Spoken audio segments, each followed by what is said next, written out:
Hello students, क्या हाल चाल है बेटा। चल रहा था एसिड बेस, याद है?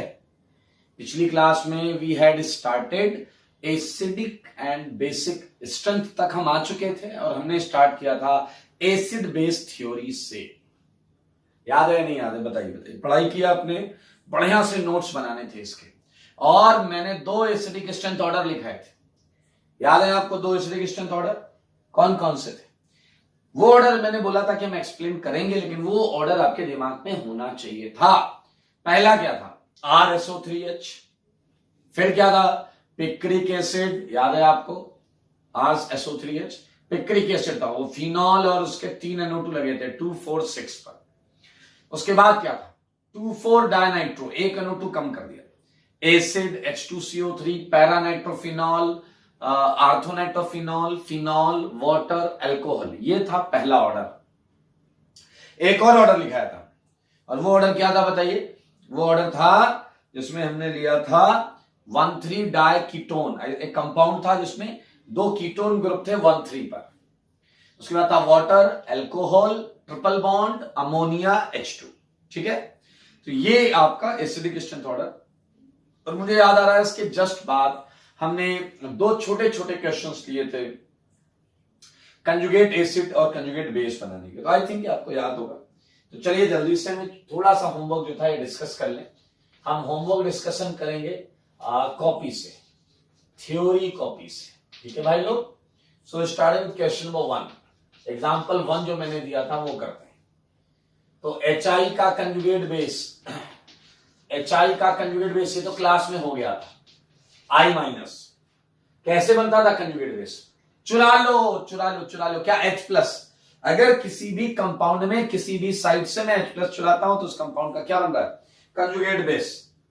और हम कोशिश करेंगे जो सबसे बेस्ट साइट है वहां से हम ऐसा काम करें।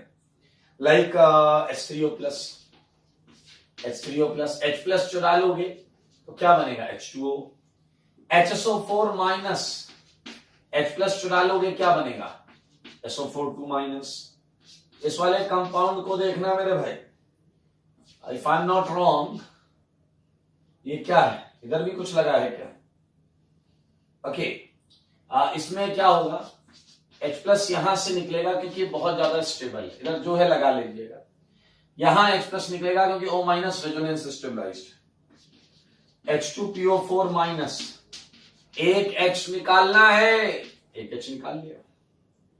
एक और है CH3C ट्रिपल बॉन्ड CH।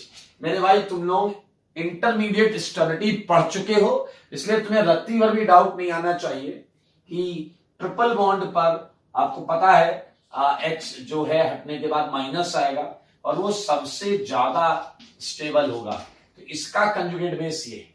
यहां से H निकालोगे तो देखो एक थ्योरेटिकल कंजुगेट बेस वो होगा, लेकिन मेरे भाई आपको पता है वो उतना स्टेबल नहीं होगा जितना ट्रिपल बॉन्ड कार्बन पे माइनस से स्टेबिलिटी आएगी।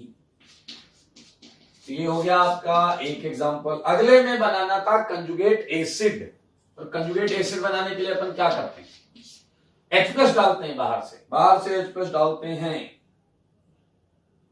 चलो भाई, पहला था S2-, एक H+ डालना। एक H डालोगे क्या बन जाएगा? SH-।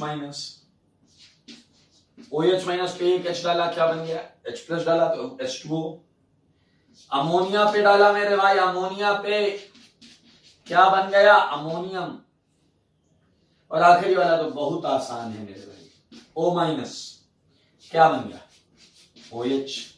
ये बन गया है कंजुगेट एसिड। हम एसिड कैसे बनाते हैं? कंजुगेट एसिड H+ डालकर। और कंजुगेट बेस कैसे बनाते हैं? H+ निकालकर। मैं सिंबॉलिक तरीके से रिप्रेजेंट कर देता हूं। H+ निकाल लीजिए और इसमें H+ डाल दीजिए। दिख नहीं रहा होगा आपको? दिख रहा है? यहां H+ ऐड करना है। ठीक है, एक जगह ऐड, एक जगह सब्सट्रैक्ट, एलिमिनेट। तो ये हो गया आपका एसिड बेस के वो 2 क्वेश्चंस जो हमने किए, होमवर्क में दिए थे आपको। ठीक है, तो आज हम इसके आगे बढ़ेंगे, 2 से आगे चलेंगे। 3, 4, 5, 6 बहुत अच्छे अच्छे क्वेश्चन है, इसलिए आप ध्यान दीजिए। मैं हटा देता हूं।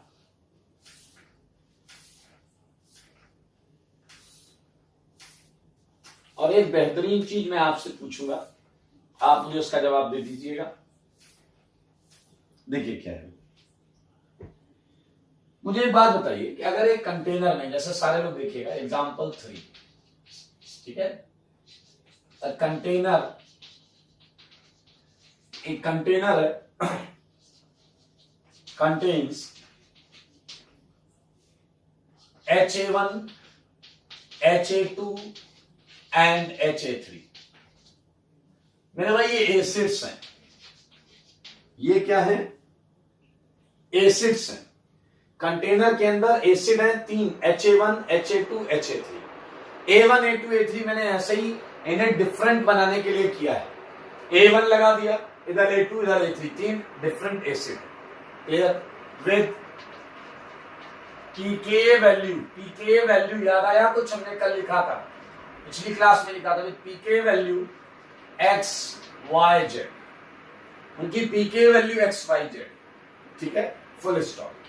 If x greater than z greater than y, अगर मैंने वैल्यू का ऑर्डर दिया है x greater than z greater than y, इसमें एक चीज करो, pKa value x y z है, लिख लो रेस्पेक्टिवली, रेस्पेक्टिवली मतलब x है HA1 की, y है HA2 की और z है HA3। If x greater than z greater than y, अगर ये इनका ऑर्डर हो गया, then which of the following, which of the following, सारे लोग देखिएगा, इजी है, which of the following reaction would take place in container. अगर ये डेटा है आपके पास तो आपको बताना है कंटेनर में कौन सी रिएक्शन हो रही होगी। आइए मैं यहां ऑप्शंस दे देता हूं, मैं यहां ऑप्शंस दे देता हूं, टेंशन मत लो। HA1, HA2 लिखते रहिएगा, HA1, HA3, HA2, HA3 and D है none of these, none of these, ठीक है। आइए मैं आपसे, ये क्वेश्चन जो है बहुत सिंपल है, 3 एसिड बंद है। कई लोग आप ये सोच रहे होंगे सर एसिड ही एसिड बंद है तो रिएक्शन कैसे होगी। आइए आपके इसी समस्या को दूर करने के लिए एक एग्जांपल, छोटा सा एग्जांपल पहले करा, बहुत छोटा एग्जांपल पहले करा। कंटेनर सारे लोग देखेंगे सेम है, contains HNO3 and H2SO4, HNO3 भी है, H2SO4 भी है कंटेनर के अंदर, ठीक है। Right possible reaction, right possible reaction in container. सारे लोग सुनना, सारे सुनना। तो एक छोटा सा वाक्य सुनाता हूं आप, उस वाक्य से हम इसे करेंगे। मेरे भाई कुछ दिन पहले की बात है, मैं अकेला मॉर्निंग वॉक कर रहा था और अचानक मेरी नजर सामने से किसी कंपाउंड पर, आते हुए कंपाउंड पर पड़ी। जैसे वो कंपाउंड मेरे सामने आया, उसने मुझे देख के ऐसे चरण स्पर्श किया और फिर बोला गुड मॉर्निंग सर। मैंने कहा बेटा सब कुछ ठीक है, लेकिन कौन हो तुम? मेरी बात सुनिएगा, मैंने पूछा कौन हो तुम? सामने से आ रहा था HNO3। मैंने पूछा कौन हो तुम? ये ही सेड सर मैं नाइट्रिक एसिड हूं, नाइट्रिक एसिड, आपने सुना होगा HNO3। ही सेड सर मैं नाइट्रिक एसिड हूं। अभी मेरे भाई इसने इतना ही बोला था कि पीछे से किसी ने इसके कंधे पे हाथ रखा। कौन था वो? कौन था वो? H2SO4। इसने HNO3 को कहा तुमने अभी भी क्या बोला? HNO3 ने कहा कि यार वो तो स्कीम सर मिले में मजाक कर रहा था। उसने कहा नहीं, तुमने क्या बोला अभी रिपीट करो। तो इसने कहा मैंने मजाक में एसिड बोल दिया। अब मुझे याद आ चुका था कि यार ये वाकई एसिड है, लेकिन ये इससे बहुत घबरा रहा था। इसने कहा मजाक में बोल दिया था मैं एसिड हूं। H2SO4 ने कहा सच, सर को सच बताओ। HNO3 ने धीरे से बोला मैं बेस हूं। हाँ हाँ मैं बेस हूं। H2SO4 ने इसे कहा औकात में रहा करो, मेरे भाई मामले को समझो। मामला बहुत अलग चल रहा है। HNO3 से फिर मैंने धीरे से पूछा क्या माजरा है, तुम तो एसिड हो। कह रहा सर धीरे बोलो, H2SO4 सुन ना ले। मैंने कहा क्यों भाई। कह रहा है जब स्ट्रॉन्ग एसिड होता है, जब स्ट्रॉन्ग एसिड आपसे ज्यादा स्ट्रॉन्ग एसिड हो तो बेस बने रहने में भलाई है। अगर दो एसिड, अच्छे एसिड होने चाहिए, अच्छे एसिड होने चाहिए, तो जो ज्यादा अच्छा एसिड है वो तो एसिड का काम करता है, और जो कम अच्छा होता है रिलेटिवली वो बेस बनना पड़ता है। तो मेरे भाई ये एसिड H+ देता है तो ये H+ देगा, और ये H+ लेगा, और जब ये H+ लेगा तो देखिए ये बन जाएगा। मेरे भाई यही देखिए समय कितना बलवान है। HNO3 की आंख में साफ साफ जल देख सकते हैं, देख सकते हैं या नहीं। HNO3 कह रहा एक वो दिन था जब हम H+ छोड़ा करते थे, और आज आप देख सकते हैं मेरे भाई HSO4- और H+ HNO3 ने लिया है। मैं आपको बता दूं इसका एक नाम होता है, खैर नाम में कोई लॉजिक नहीं है, नाइट्रा एसिडियम आयन। नाइट्रा एसिडियम आयन ये कॉन्सेप्ट है कि अगर दो अच्छे एसिड्स का मिक्सचर है तो उसमें जो सबसे अच्छा एसिड है वो तो एसिड ही रहता है, लेकिन जो कम अच्छा रिलेटिवली वीकर एसिड होता है वो बेस की तरह फंक्शन करने लगता है। और ये अब मेरे भाई इस चीज को यहां अप्लाई कर लेते हैं, इस चीज को यहां अप्लाई कर लेते हैं। हमारे पास एसिड कितने, 3, और पीके वैल्यू का ऑर्डर देख लो। तो मेरे भाई अगर मैं इसे सॉल्व करता हूं तो ये इतने में ही सॉल्व हो जाएगा, इतने में ही सॉल्व हो जाएगा। पीके वैल्यू को ध्यान से देख लो बस, पीके वैल्यू का ऑर्डर। आपको पता है अच्छे एसिड का पीके कम होता है, अच्छे एसिड का पीके कम होता है, और जिसका पीके ज्यादा वो एसिड खराब। तो मेरे भाई पीके वैल्यू का ऑर्डर क्या है, पीके वैल्यू का ऑर्डर दिया है X, Z, Y।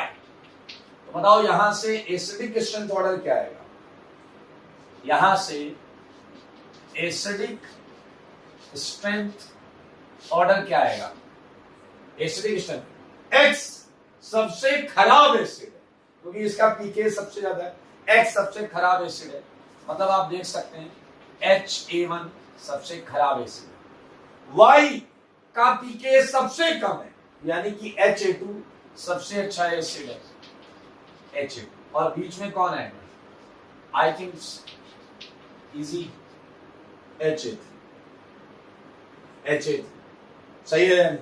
अब मेरे भाई आप यहां सब देख सकते हो, सब देख सकते हो, सब डिसाइड कर सकते हो। जब तुम A1 A2 मिलाओगे, जब तुम A1 A2 मिलाओगे तो HA1 को बनना पड़ेगा बेस, क्योंकि वो वीक एसिड है। किसे बनना पड़ेगा, बेस। यार पूरी रिएक्शन तो मैंने दी नहीं, पूरी रिएक्शन देनी पड़ेगी ना दोस्त, जैसे मैंने ये दे दिया। अभी आराम से देखेंगे, सारे लोग देख लेना, बिल्कुल बात नहीं करो।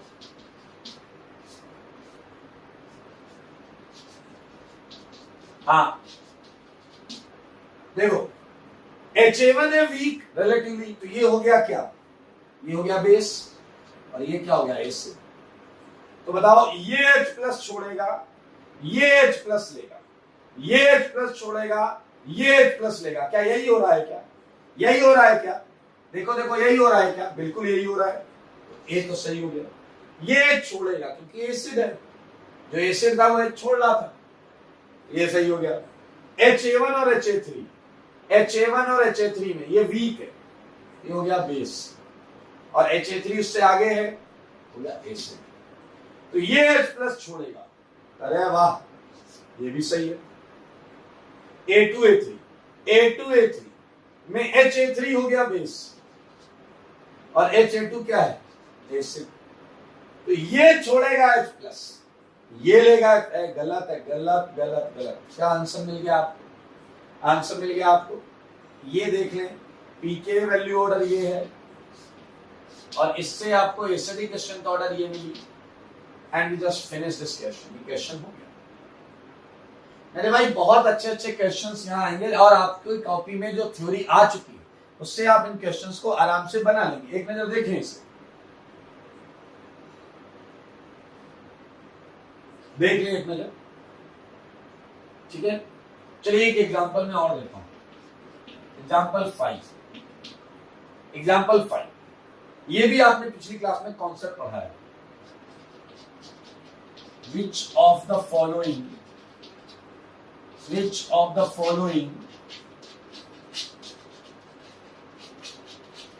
reaction is feasible? यार ये नाम बहुत मतलब एक ही है। feasible मतलब रिएक्शन हो रही है नहीं हो रही। स्पॉन्टेनियस ये फिजिकल केमिस्ट्री का टर्म है। स्पॉन्टेनियस हो रही या नहीं हो रही। कौन सी रिएक्शन फॉरवर्ड जाएगी, अरे उसका भी मतलब है हो रही या नहीं हो रही। तीन टर्म यूज हो जाते हैं। कौन सी रिएक्शन फीजिबल है, हो रही नहीं हो रही। स्पॉन्टेनियस है, हो रही नहीं हो रही। और क्या फॉरवर्ड डायरेक्शन में जा रही, मतलब वही है। आओ मैं यहां आपको कुछ प्रश्न दूंगा, सारे लोग प्रश्न को ध्यान से देखें। ये है ट्रिपल बॉन्ड एल्काइन, यहां पर भी एल्काइन है, ध्यान से देखें। यहां पर भी एल्काइन है मेरे भाई, यहां पर भी एल्काइन है, यहां पर भी एल्काइन है, ठीक है। और मैं इन्हें बेस देता हूं, इसे एसिड कैटेगरी में रख रहे हैं। मैंने दिया KOH, मैंने दिया NaOH, ठीक है। मैंने दिया भाई साहब NaH, मैंने दिया NaNH2, NaNH2, ठीक है। और मैंने दिया NaHCO3। देखते रहे ना, मजेदार है। और एक रिएक्शन और दूंगा मैं,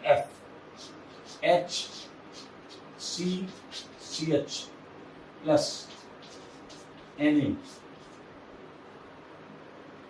मेरे भाई आपको ये रिएक्शन बतानी है कि कौन सी हो सकती है और कौन सी नहीं हो सकती। तो बहुत सिंपल सा फंडा है, आप ये महसूस कर पाए होंगे। ये पूरा कॉलम एसिड वाला है और ये वाला कॉलम बेस वाला है। फंडा क्या है, पिछली क्लास में हमने पढ़ा था कि each acid base reaction moves towards weaker acid weaker base side. याद करो, मैंने बोला था each acid base reaction moves towards weaker acid weaker base side. मतलब जिधर वीक एसिड वीक बेस होगा ये रिएक्शन उधर जाएगी। मतलब क्या है, इधर वीक आना चाहिए। अगर इधर एसिड स्ट्रांग है तो इधर उससे रिलेटिवली वीक एसिड आना चाहिए, तभी वो रिएक्शन होगी, अदरवाइज नहीं होगी। तो फंडा ये कहता है कि हम रिएक्शन लिख लेते हैं, लिखने के बाद देख लेंगे कि अगर उधर वीक है तो बोलेंगे वो रिएक्शन हो रही, अगर देखेंगे उधर स्ट्रांग है तो बोल देंगे रिएक्शन नहीं हो रही। पिछली क्लास का टॉपिक याद होगा आपको। चलिए तो मेरे भाई KOH मेरे ख्याल से सारी दुनिया पहचानती है। K plus OH minus, Na plus OH minus, Na, ये इनका नेचर बता रहा हूं मैं। आखिरी वाला Na, केवल Na, अभी इस पर बात करेंगे। मेरे भाई ध्यान से देखो, इस कार्बन पर इस H पर, तो H पर पार्शियल प्लस होगा, तो मेरे भाई माइनस प्लस से रिएक्शन करेगा, सिंपल सी बात है। ये देखो OH माइनस, ये H चुरा ले जाएगा OH किसे, H को। अच्छा बताओ, OH अगर H को चुराता है, OH अगर H को चुराता है तो बताओ जल बनेगा या नहीं। OH माइनस ने H प्लस लिया, जल बनेगा। और यहां आ गया ये, सारे लोग देखो, C minus K plus, H हट गया तो C माइनस के साथ K प्लस आयनिक इंटरेक्शन में रहेगा। अच्छा अगर मैं ऐसे ही, हाँ देखते रहे, अगर सेम रिएक्शन में आगे कराऊं, OH H ले लेगा तो क्या आएगा, H2O। और यहां क्या आएगा बोलिए, HC triple C minus, K की जगह सोडियम होगा, Na plus. Same dash dash dash dash dash dash, बस इधर देखो क्या निकलेगा, H माइनस H प्लस लेगा, H माइनस H प्लस लेगा hydrogen gas, NH2 minus H plus लेगा अमोनिया गैस, मेरे भाई SCO3 माइनस H प्लस लेगा, SCO3 माइनस, तो बनेगा H2CO3। और अब थोड़ा सा बुद्धि लगा के ये समझ लो Na+। हालांकि अभी हमने बेसिक स्ट्रेंथ पर क्वेश्चन नहीं किए, अगर हमने किए होते तो मैं आपसे पूछता इनमें सबसे अच्छा बेस कौन है। तो मेरे भाई बेस का डेफिनेशन भी अगर आपको आता है ना, बेस क्या होता है, जो इलेक्ट्रॉन देता है, जो इलेक्ट्रॉन देता है। मेरे भाई इन सब में सबसे ज्यादा इलेक्ट्रॉन आखिरी वाला देगा, Na, क्योंकि Na है मेटल, और मेटल से जल्दी इलेक्ट्रॉन कोई नहीं दे सकता। अब आप कहोगे ये क्या है, Na यहां भी यहां भी यहां भी यहां भी नहीं, यहां Na प्लस है, Na plus Na plus Na plus, आखिरी वाले में Na है। सेकेंड वाले में कौन इलेक्ट्रॉन देगा, O, इसमें H, इसमें N, इसमें O, इसमें O, बट आखिरी वाले में मेटल इलेक्ट्रॉन देगा। और मेटल इलेक्ट्रॉन पॉजिटिव होता है। सबसे अच्छा बेस कौन है, सोडियम, मेटल। हाँ आप चाहें तो इसे थोड़ा सा समझने के पॉइंट ऑफ व्यू से आप ऐसे लिख सकते हैं, देखिए जरा, Na को मैंने लिखा Na plus and electron minus. मेरे भाई ये इलेक्ट्रॉन किसे मिलेंगे, ये इलेक्ट्रॉन मिलेंगे H को, यहां तो वही आएगा आपका सॉल्ट, और वो H जो होगा वो नवजात हाइड्रोजन होगा, और वो नवजात hydrogen half mole hydrogen gas होगा। हम नवजात हाइड्रोजन को हाफ मोल हाइड्रोजन गैस लिख सकते हैं। तो मेरे भाई हमने रिएक्शन लिख डाली भाई, और अब हमें ये देखना है कि राइट हैंड साइड में वीक एसिड होना चाहिए, राइट हैंड साइड में वीक एसिड होना चाहिए।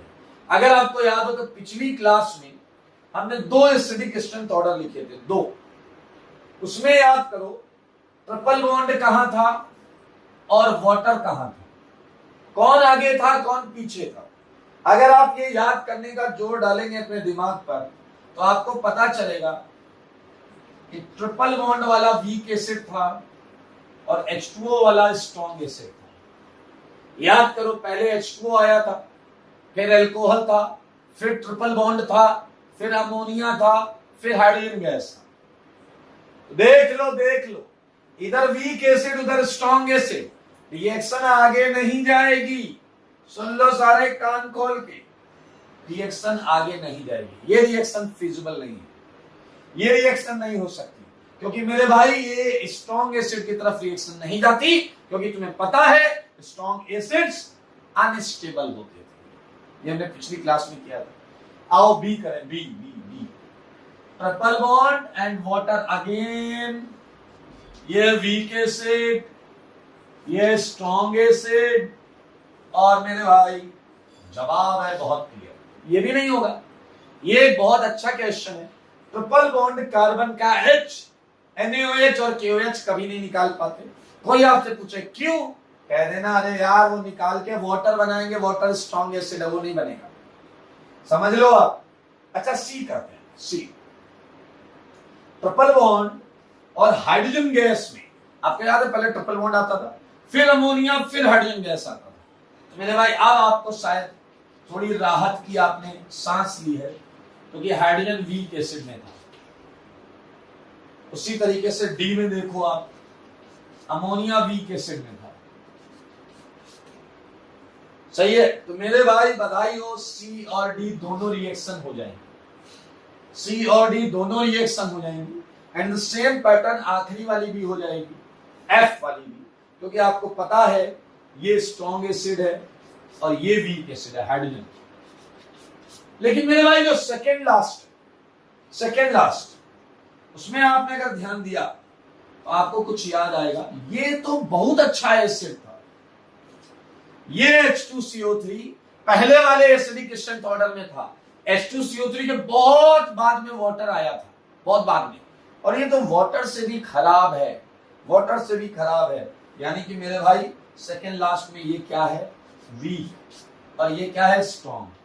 आपको ये तो समझ में आ गया ना कि हम लेफ्ट राइट वाले को ही कंपेयर कर रहे हैं, इसलिए ई वाली रिएक्शन नहीं हो सकती। ये महा इंपॉर्टेंट सेगमेंट है, ये आप देख लें, सीख लें। और मैं तो कहूंगा कि हर रिएक्शन के बाद 5 से 6-7 लाइन का गैप रखें, वहां एक एक चीज को एक्सप्लेन करें तो मैक्सिमम बेनिफिट हो।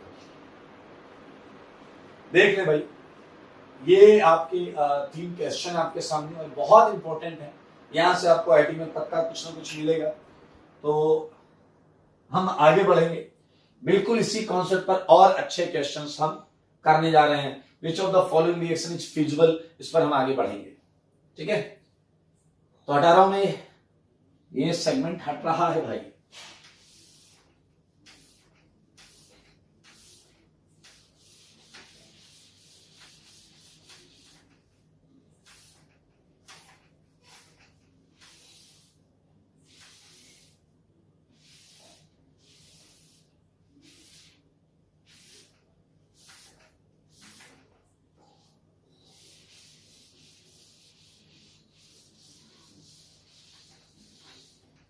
चलिए भाई, हम पढ़ रहे हैं एसिड बेस थ्योरी से related questions, acidic basic strength से रिलेटेड क्वेश्चंस। और हमने किए कितने क्वेश्चन? 5 क्वेश्चंस किए। तो आगे बढ़ेंगे, और आगे हम जब बढ़ेंगे तो कुछ इसी टाइप के क्वेश्चंस और कर लेते हैं। एग्जांपल 6, ठीक है, आइए सेम उसी टाइप में करेंगे। विच ऑफ द फॉलोइंग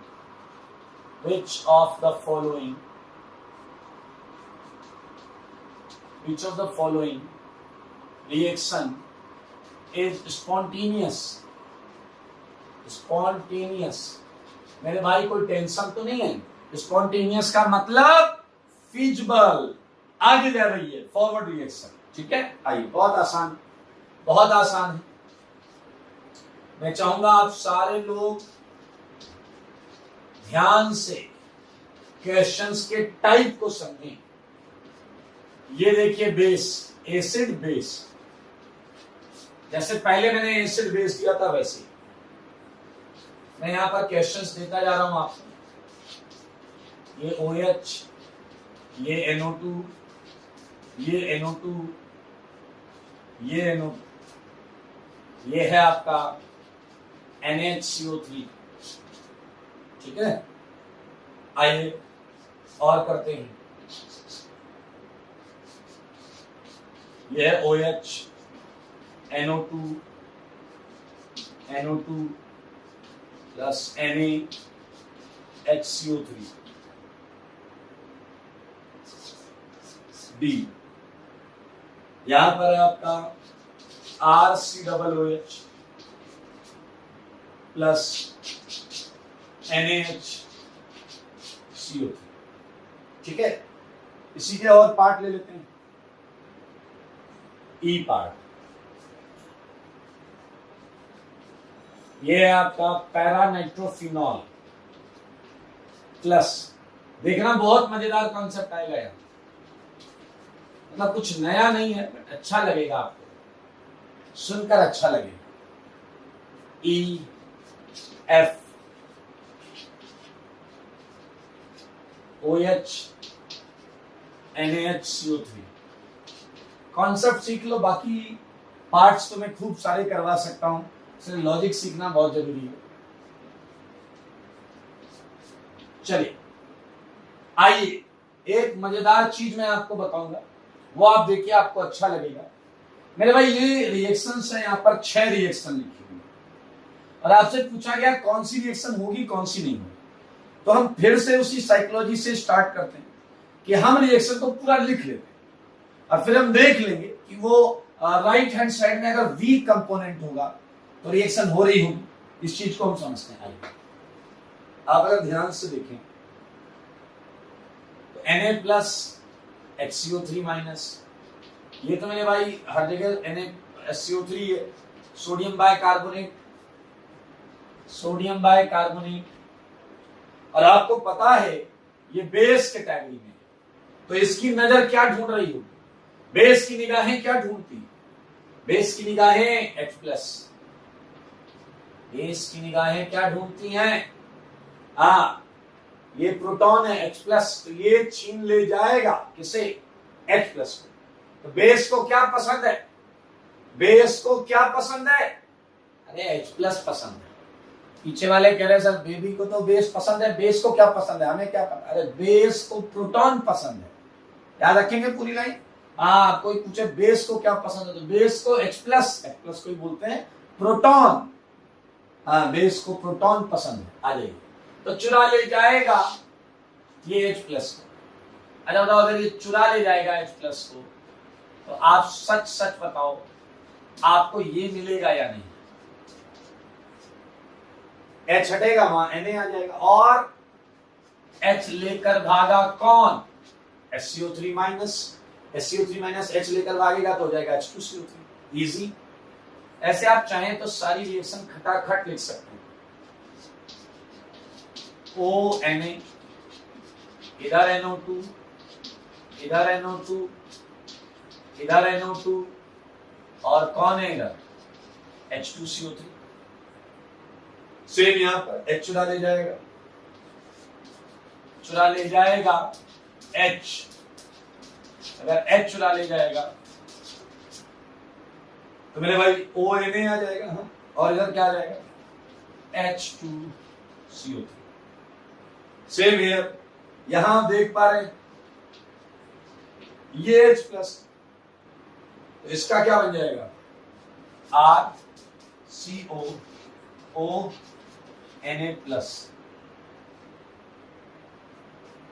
ONA+, और इधर क्या आ गया? H2CO3।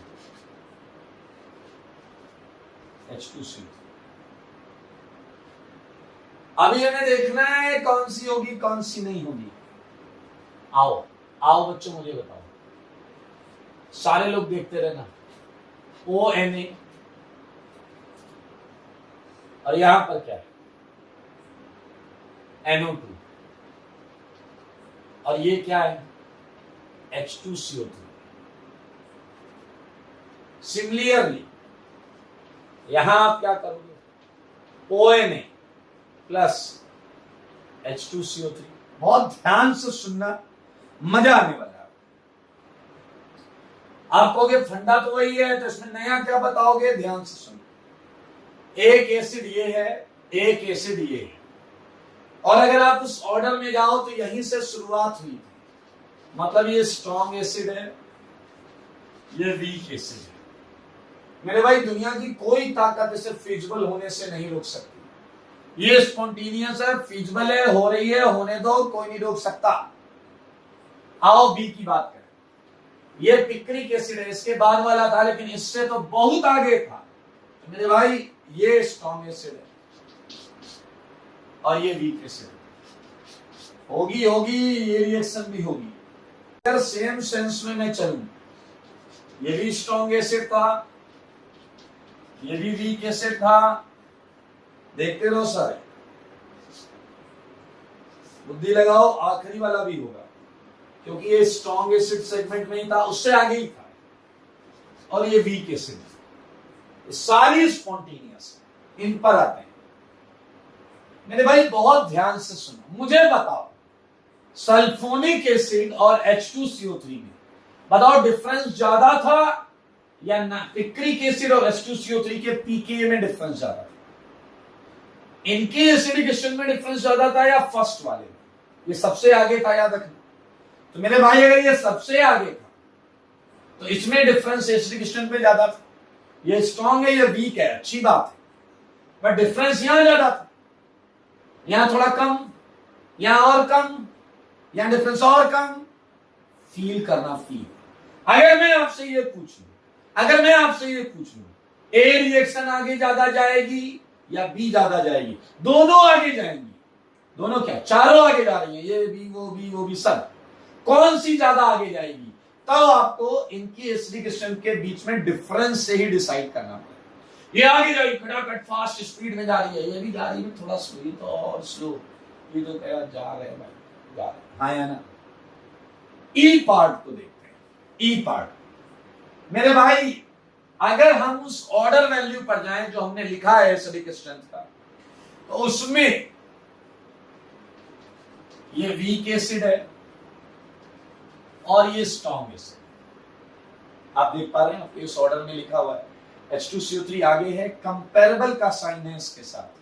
H2CO3 आगे है, इसके साथ कंपेरेबल का साइन है। तो मुद्दा ये है कि इसके pKa में, इन दोनों के एसिडिक स्ट्रेंथ में, आई एग्री ये वीक है, लेकिन मेरे भाई डिफरेंस बहुत कम है, डिफरेंस बहुत कम है। तो यहां पर क्या है, very low difference in Ka value, Ka value में डिफरेंस बहुत कम है। एक बच्चे ने कहा अच्छा तो क्या होगा, मेरे भाई डिफरेंस कम होने की वजह से ये रिएक्शन रिवर्सिबल नेचर ले लेता है, ये रिएक्शन रिवर्सिबल नेचर ले लेता है। एक बंदे ने कहा चलो मान लिया, लेकिन वीक अगर थोड़ा सा ही डिफरेंस है, लेकिन अगर वीक इधर है तो रिएक्शन तो इधर आएगी, इधर आएगी। मेरे भाई यही है सबसे बड़ा इसका इंटरेस्टिंग पॉइंट, रिएक्शन आगे ही जाएगी। पहले दो बातों को समझो, यहां पर रिवर्सिबिलिटी क्यों आई है, क्योंकि इन दोनों में एसिडिक स्ट्रेंथ डिफरेंस कम है।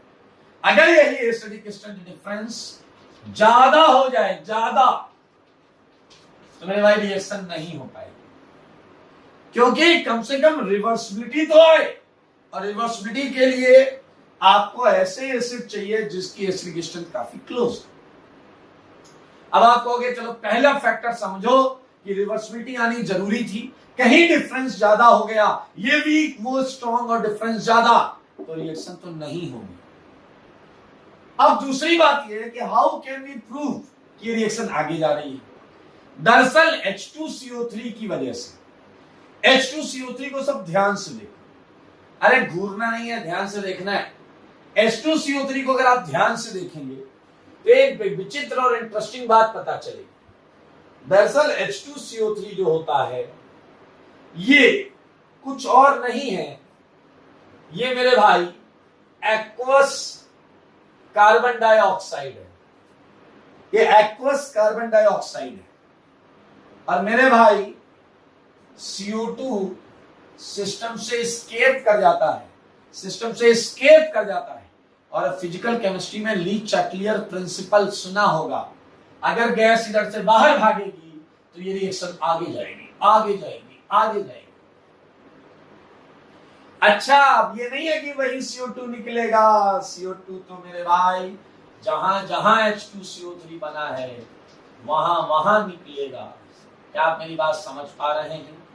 समझो बात को, क्वेश्चन के जज्बात, ये H2O, ये CO2, हर जगह CO2 लिबरेट हो रहा है, हर जगह, यहां भी हो रहा है, कर लेना यार, CO2 निकल रहा है। कुछ बच्चे पूरी बात ध्यान से नहीं सुनते, वो कहते हैं यहां भी CO2 निकाल दो, यहां भी CO2 निकाल दो, रिएक्शन हो जाएगी। अरे अकल से डैश, यहां रिएक्शन तो तब होती ना जब कम से कम रिवर्सिबिलिटी तो आए, इनके बीच में कुछ एग्जिस्टेंस तो हो। लेकिन अगर रिवर्सिबिलिटी ही नहीं आई तो तुम किसे खींच कर ले जाओगे? यहाँ डिफरेंस ज्यादा है, इनके बीच में कोई रिवर्सिबिलिटी का रिलेशन स्थापित नहीं हो पाता, कोई भी इक्विलिब्रियम नहीं आ पाता। ये देख लें। अब आप कहोगे हमें कैसे पता चलेगा कि एसिडिक स्ट्रेंथ में डिफरेंस कम है या ज्यादा? अरे तो मैंने बताया है ना तुम्हें ये वाला कि एसिडिक स्ट्रेंथ में डिफरेंस कम होता है, इसके अलावा कुछ नहीं आएगा। अगर आएगा कंपैरिजन वाला, कंपेरेबल वाला, तो यही आएगा और कुछ नहीं आएगा। ये है मोस्ट इंपॉर्टेंट। क्या है ये? Most important. ये एक बेहतरीन चीज है। और इसी क्वेश्चन में जैसे देखिए बोला गया कौन सी रिएक्शन आगे जाएगी, इसी क्वेश्चन को CO2 के टर्म्स में पूछा जा सकता है। इसी क्वेश्चन को जो CO2 निकल रही है उसके टर्म्स में पूछा जा सकता है। कैसे देखेंगे बताता हूं, ध्यान से देखेंगे। Which of the following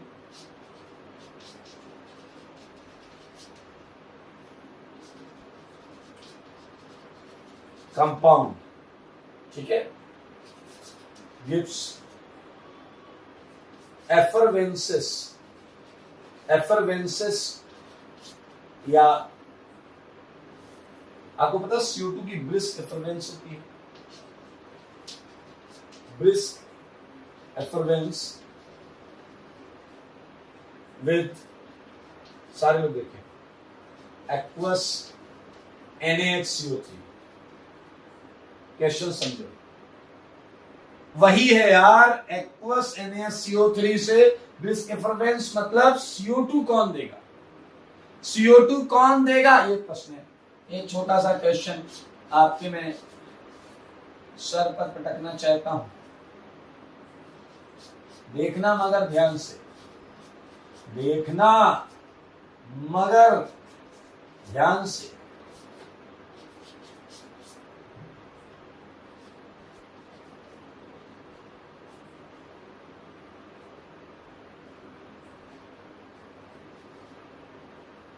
सोचो 4 ऑप्शन में कौन सा ब्रिस्क एफरवेंस देने वाला है। जवाब चाहिए मुझे आपसे। ऐसे चुपचाप बैठने से क्या होगा, चुपचाप बैठने से कुछ नहीं होगा भाई। जवाब दो, जवाब। ABCD, सिंगल या मल्टीपल कुछ भी हो सकता है, सिंगल या मल्टीपल कुछ भी हो सकता है। सोचो सोचो, जब तक आप सोच रहे हैं तब तक मैं बाकी 3 क्वेश्चन हटा देता हूं। आई मीन 2 क्वेश्चन हैं, एक हटा देता हूं बड़ा वाला।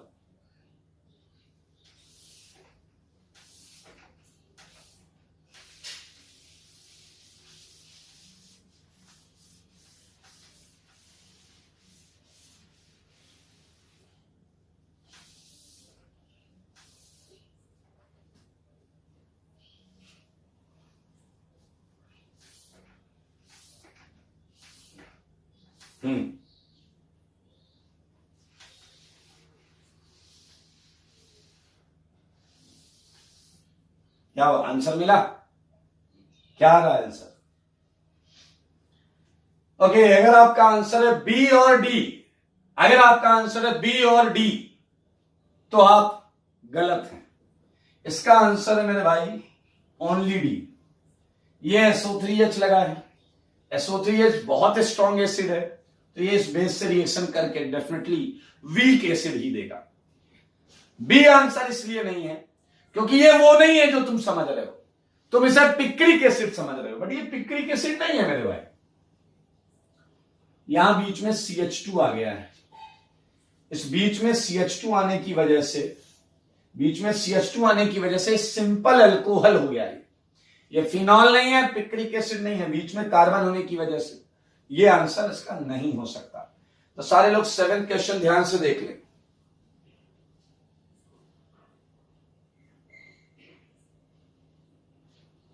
सेवेंथ क्वेश्चन ध्यान से देख लें। जल्दीबाजी में हमें CH2 दिखता नहीं है और हमें लगता है ये आंसर है, 18 में।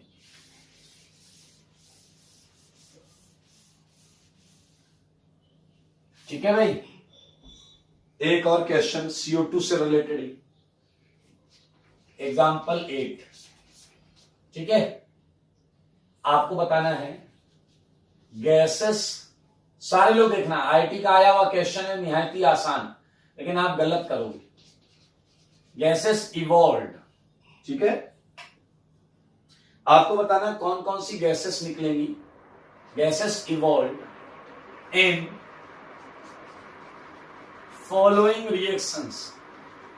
मैं आपको कुछ रिएक्शंस दूंगा, आपको बताना है कौन सी गैस निकलेगी। ठीक है, आइए, तो एक रिएक्शन ए है, यह है आपका R, C double bond OH, सारे लोग देखिए, प्लस ये है NaHCO3, NaHCO3, ठीक है, और बी वाला पार्ट देखना, ये है RSO3H, और ये है आपका NaHCO3, ठीक है।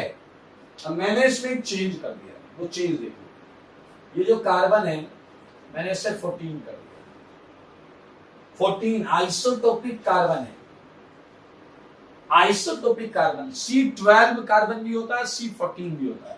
यूजुअली हम जो कंपाउंड में यूज कर रहे होते हैं C12 होता है, तो मैंने C14 लगा दिया ताकि आप इस कार्बन को ट्रेस कर पाओ, ये कहां है, किस जगह, ठीक है। तो गैसेस इवॉल्व पता करना है तो मैं ऑप्शन देता हूं,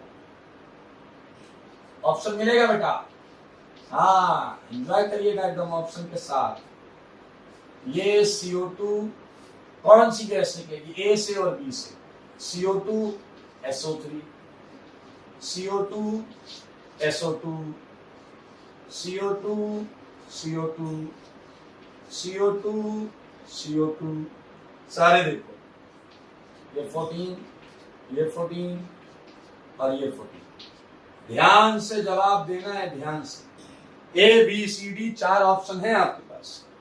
चलिए लग जाइए प्रश्न को करने में, क्वेश्चन कर रहे हैं एकदम से लग जाइए भाई साहब, बहुत मजेदार क्वेश्चन करिए, तब तक मैं अगला क्वेश्चन लिख देता हूं।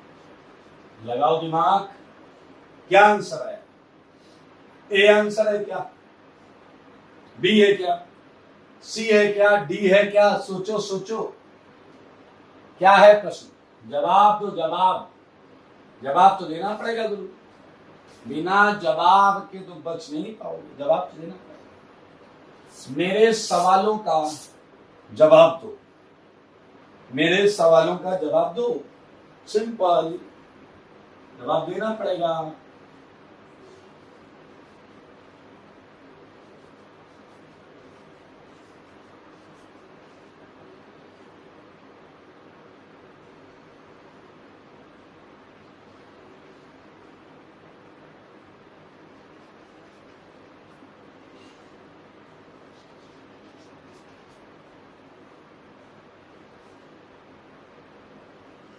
हाँ जी, क्या है आंसर, सोच लो जल्दी से, लास्ट 10 सेकेंड्स।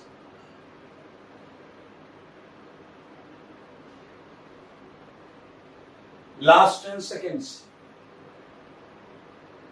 आइए।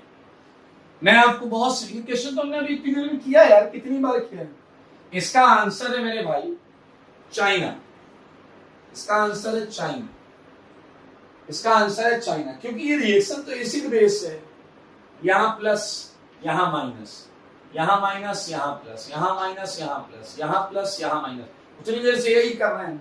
तो बताओ क्या होगा, ये बेस H लेकर भागेगा, ठीक है, अगर बेस H लेकर भागेगा तो आपके पास क्या आएगा, R C double bond ONA, ये आएगा, और साथ में क्या आएगा H2CO3, यहां ये बेस ये H लेकर भागेगा, क्या आएगा आपके पास,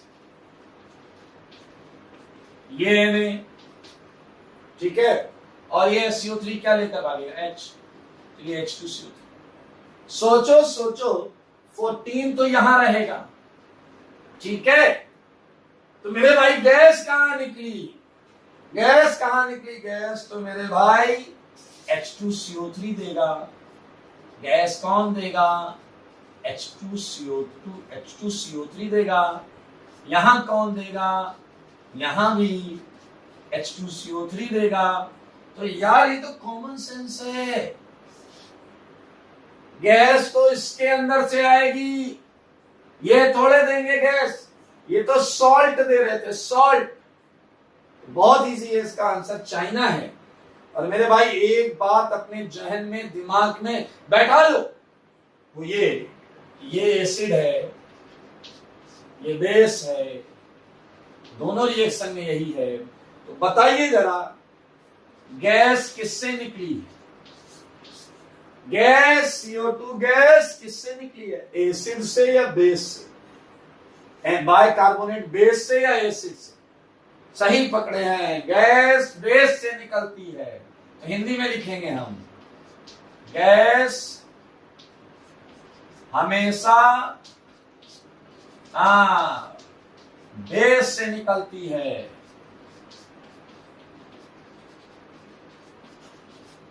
गैस हमेशा बेस से निकलती है।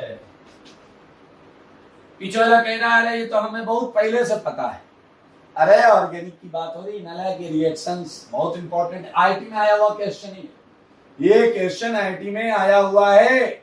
वो केवल ये जानना चाह रहा था कि आपको एसिड बेस रिएक्शन करानी आती है नहीं करानी आती। ये ऑप्शन देना तो बेवकूफी से बढ़कर और कुछ नहीं है। देखो ये कहां टूटेगा यार, तो H प्लस दे देगा बेस को बस, बाकी तो सॉल्ट फॉर्म में पड़ा है। और इसी बीच एक बेहतरीन क्वेश्चन आपके लिए है। इसका जो सही जवाब देगा उसे कुछ मिलेगा, इसका सही होगा उसे भी मिलेगा, इसका गलत होगा उसे भी, सबको मिलेगा।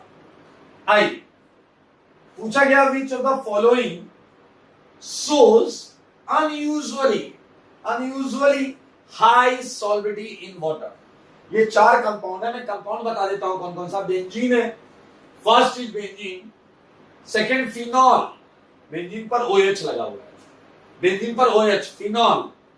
थर्ड है एनिलीन, बेंजीन पर NH2 लगा हुआ है, और ये बेंजोइक एसिड, बेंजीन पर COOH।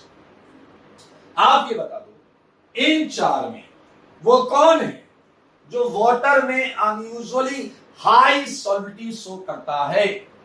सोच समझ के देना जवाब। अनयूजुअली हाई सॉल्युबिलिटी कौन शो करता है ये आपको बताना है।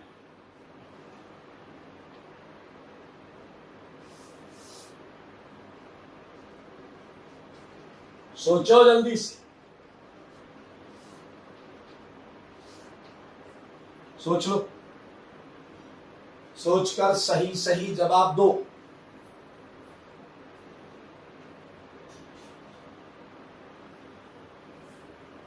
बिल्कुल सही जवाब के इंतजार में।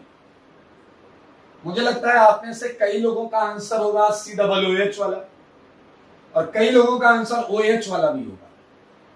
कई का COOH होगा, कई का OH वाला भी होगा। मैं आपको सही जवाब बताऊं, इसका आंसर है मेरे भाई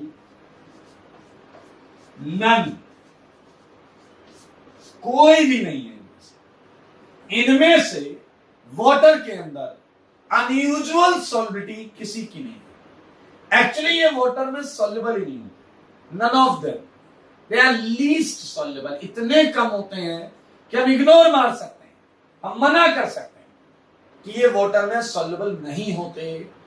अब आप कहोगे सर ये कैसे, ये तो धोखा हो गया, हमें तो लग रहा था हाइड्रोजन बॉन्डिंग होगी, वाटर OH से NH से हाइड्रोजन बॉन्डिंग करेगा और सॉल्युबल हो जाएगा। आइए आपको सच बताता हूं। सच का ज्ञान चाहिए तो आइए, सच का ज्ञान चाहिए तो आइए और सुनिए। मेरे भाई इसका सॉल्यूशन करते हैं। चलिए ओके मेरे भाई, सारे लोग ध्यान से सुनेंगे, इसका सॉल्यूशन तो चलेगा ही चलेगा। मैं आपको सॉल्युबिलिटी पहले समझा देता हूं। आप में से कई प्राणी ऐसे होंगे जिन्हें सॉल्युबिलिटी का मतलब ही नहीं पता हो। अगर कोई चीज किसी सॉल्वेंट में सॉल्युबल है, अगर कोई चीज किसी सॉल्वेंट में सॉल्युबल है, तो इसका मतलब है उस सॉल्वेंट के मॉलिक्यूल ने, वो जो डिसॉल्व की गई है चीज जो बाहर से डाली गई है, उसे सॉल्वेंट मॉलिक्यूल ने बहुत ज्यादा इंटरैक्ट कर रखा है। ये डाइपोल डाइपोल इंटरैक्शन हो सकता है, हाइड्रोजन बॉन्डिंग जैसा इंटरैक्शन हो सकता है। बिल्कुल सही बोल रहे हो आप, बिल्कुल। तो मैं यहां पर ये भी लिख सकता हूं इंटरैक्शन, सारे लोग देखेंगे, इंटरैक्शन ऑफ, ठीक है, बहुत इजी है, मजा आएगा। Interaction of solvent molecules, solvent molecule जिसमें हम डाल के डिसॉल्व कर रहे हैं, सॉल्युबल बना रहे हैं। Interaction of solvent molecules with solute, हुई सॉल्यूट जो डिसॉल्व किया, जो सॉल्युबल बनाया जा रहा है, with solute is known as solvation बोल दो या सॉल्बिलिटी बोल दो, सॉल्बिलिटी। ध्यान से सुनना, फुल स्टॉप। अगर हायर इंटरैक्शन होगा तो हायर सॉल्बिलिटी, अगर हायर एक्सटेंट, सारे लोग देखते रहे ना, नजर ना हटे, higher extent of solvation, sorry higher extent of interaction अगर है मेरे भाई, हायर एक्सटेंट ऑफ इंटरेक्शन है, तो ये बात आपको हाई सॉल्विटी से समझ में आती है। एंड वाइस वर्सा, अगर कम इंटरेक्शन होगा तो वो कम सॉल्युबल होगा, ठीक है, वाइस वर्सा। चलो ठीक है, अब सच सुनो, सच, ठीक है, एक एग्जांपल के तहत मैं सच आपके सामने लेकर आना चाहता हूं। मेरे भाई मैं आपको अल्कोहल देता हूं, पीछे वाला कह रहा thank you sir, thank you, मजा आ गया, बाकी हम अरेंज कर लेंगे। अबे सॉल्बिलिटी के लिए अल्कोहल दे रहा हूं, सुनो, मैंने आपको अल्कोहल दिया, ये देखिए अल्कोहल को जनरली हम कैसे रिप्रेजेंट करते हैं, ROH। अब समझो बात, ROH में दो सेगमेंट है, ROH में दो सेगमेंट होते हैं, एक सेगमेंट है OH, मेरे भाई इसे हम बोलते हैं हाइड्रोफिलिक, हाइड्रोफिलिक, क्या बोलते हैं, हाइड्रोफिलिक। और जो R वाला सेगमेंट है उसे बोलते हैं हाइड्रोफोबिक, उसे बोलते हैं हाइड्रोफोबिक। अगर देसी अंदाज में समझा जाए, हाइड्रोफिलिक का मतलब होता है जल लविंग, वाटर लविंग, जो वाटर को पसंद करता है, पीछे वाले जो वाटर को पसंद करता है, वाटर लविंग, क्योंकि वाटर OH से हाइड्रोजन बॉन्डिंग कर सकता है। R क्या है, R है alkyl part, methyl, ethyl, propyl, phenyl, cyclohexyl. मेरे भाई R वाला जो पार्ट है ये वाटर लविंग नहीं है, ये नॉन वाटर लविंग है, इसे वाटर से इंटरेक्शन, कार्बन हाइड्रोजन में कोई पोलराइजेशन नहीं होता, दैट्स व्हाई ये वाटर लविंग नहीं होता। तो यहां पर आप लिख सकते हैं non water loving, non water loving. मेरे भाई यही है इस क्वेश्चन का सीक्रेट, नहीं हटाता हूं पहले,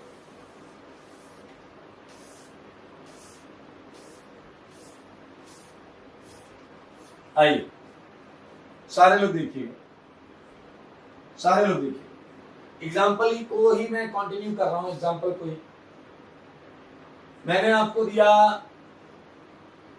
ये देखिए सबसे छोटा अल्कोहल, ठीक है, मीथेनॉल, फिर मैंने अल्कोहल को थोड़ा बड़ा कर दिया, अल्कोहल को थोड़ा बड़ा कर दिया, फिर मैंने अल्कोहल को और बड़ा कर दिया,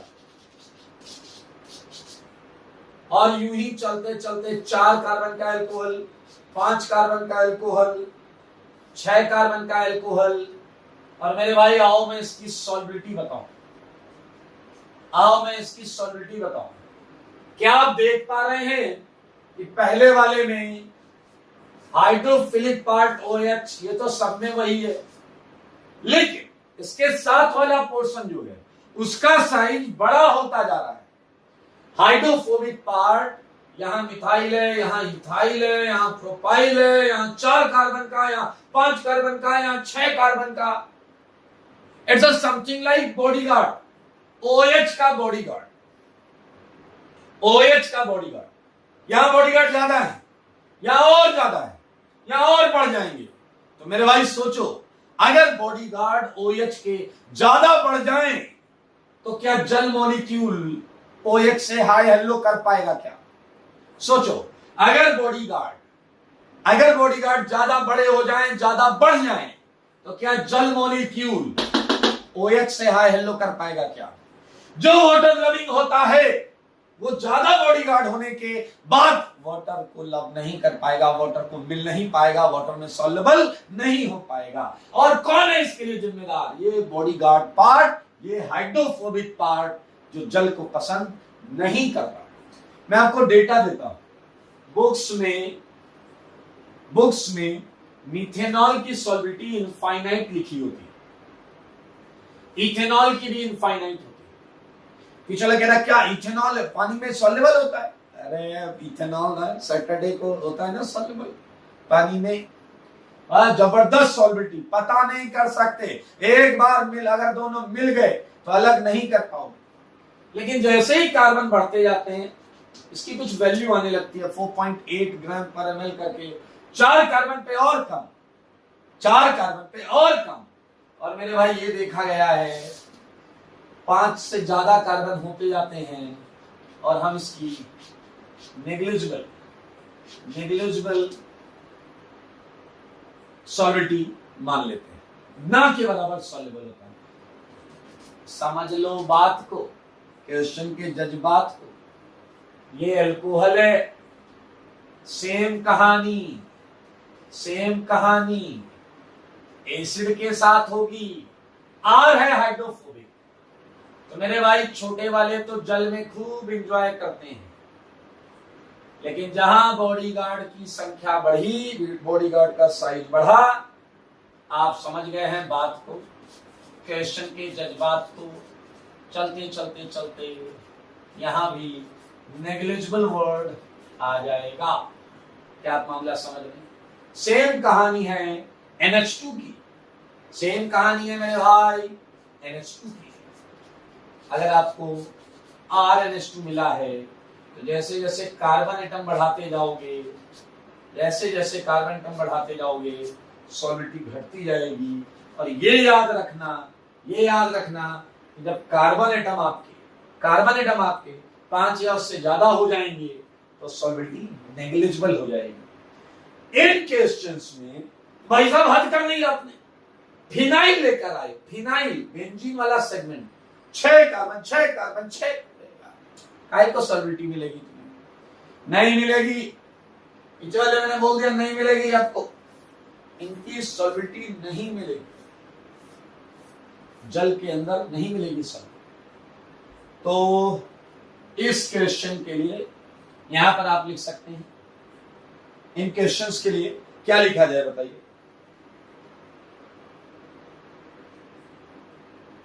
इन क्वेश्चंस के लिए क्या लिखा जाए?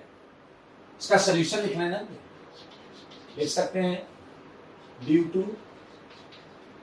Larger hydrophobic part,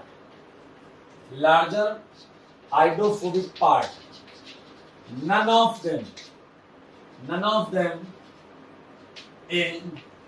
is unusually solvated या soluble in जल। हो गया भाई साहब explanation. Hydrophobic part phenyl ring की वजह से। तो मेरे भाई नोट में मैं कुछ लिखना चाहता हूं, आइए नोट का फर्स्ट पॉइंट आप सबको पता है, कंपाउंड पोलर कंपाउंड्स, ठीक है, polar compounds containing 5 or more than 5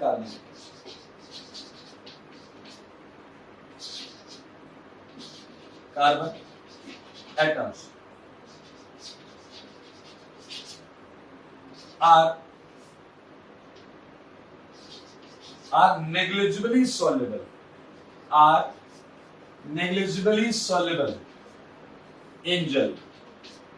ये जल में ना के बराबर सॉल्युबल होते हैं, सही है। सेकंड पॉइंट, एक बच्चा आया, उसने कहा कि सर क्या ये वाटर में सॉल्युबल होगा? मैंने कहा नहीं, इसका ये बॉडीगार्ड बहुत बड़ा है। और उसने कहा मुझे तो इसे सॉल्युबल कराना है। मैंने कहा ऐसे कैसे कराओगे, हो ही नहीं सकता। मैंने भाई कंपाउंड पोलर है लेकिन वाटर में सॉल्युबल नहीं है क्योंकि हाइड्रोफोबिक पार्ट बॉडीगार्ड बड़ा है। तो अक्सर ऐसे कंपाउंड किसमें सॉल्युबल होते हैं? ये ईथर जैसे सॉल्वेंट्स में। ईथर भी पोलर सॉल्वेंट है, हाइड्रोजन बॉन्डिंग का चक्कर नहीं होता। मैं लिख सकता हूं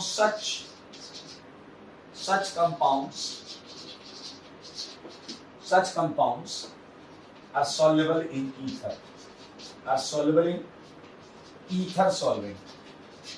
in ether solvent। मजेदार चीज क्या है, एक बच्चा कह रहा है कि मुझे इसे वाटर में ही सॉल्युबल कराना है। एक तरीका हो सकता है, अगर किसी तरीके से, किसी विधि से, किसी मैकेनिज्म से, किसी रिएक्शन से अगर मैं इसे सॉल्ट बना ले जाऊं, अगर मैं इसे सॉल्ट बना ले जाऊं तो फिर ये वाटर में सॉल्युबल होगा, क्योंकि सॉल्ट वाटर में सॉल्युबल होते हैं। क्या तुम्हें रिएक्शंस याद है? आज हमने बेस डाल डाल के ऐसे सॉल्ट बनाने का प्रयास किया था। तो अगर किसी तरीके से मैं सॉल्ट बना ले जाऊं तो वो वाटर में सॉल्युबल होगा। तो मेरे भाई ये है third point, that salts are soluble in जल। सॉल्ट्स जो हैं वो जल में सॉल्युबल होते हैं even after a large body guard, क्योंकि मेरे भाई इनके पास ये देखिए एक्चुअल चार्जेस होते हैं, they are ionic in nature and that's why they can interact with large number of solvent molecules and get solvated. याद रखना, अगर सॉल्ट है, सॉल्ट बॉडीगार्ड कुछ नहीं कर पाएगा, कुछ नहीं कर पाएगा बॉडीगार्ड, समझ में आया? लेकिन अगर ये कोवेलेंट कंपाउंड है, बॉडीगार्ड सब कुछ कर लेगा। अभी चार्ज इस पे क्या, हल्के हल्के चार्ज है, पार्शियल प्लस पार्शियल माइनस। तो मेरे भाई महा इंपॉर्टेंट सेगमेंट चल रहा है and we just finished solubility with one example जो हमने प्रीवियस किया था। और अगली क्लास में मजा आने वाला है आपको, क्योंकि इसी सॉल्युबिलिटी के कॉन्सेप्ट को यूज करके कुछ बेहतरीन क्वेश्चन करेंगे और एसिडिक स्ट्रेंथ निकालने के करेंगे। ठीक है, तो आज के लिए मेरे भाई इतना ही। तब तक के लिए क्या करना है आपको, बहुत सुंदर नोट्स बनाने, बहुत सुंदर नोट्स बनाने। और सीट में मैंने एक्सरसाइज 1 दिया था, एक्सरसाइज 1 के 1 to 30 क्वेश्चंस दिए थे। इसके सॉल्यूशंस मैं अपडेट करवा दूंगा, अपलोड करवा दूंगा, तो आप सॉल्यूशंस देख लीजिएगा। अगर कोई डाउट हो तो फिर वो ग्रुप में आप पूछ लीजिएगा। ठीक है, तो आज के लिए इतना ही। तब तक स्वस्थ रहें, मस्त रहें और पढ़ाई में व्यस्त रहें।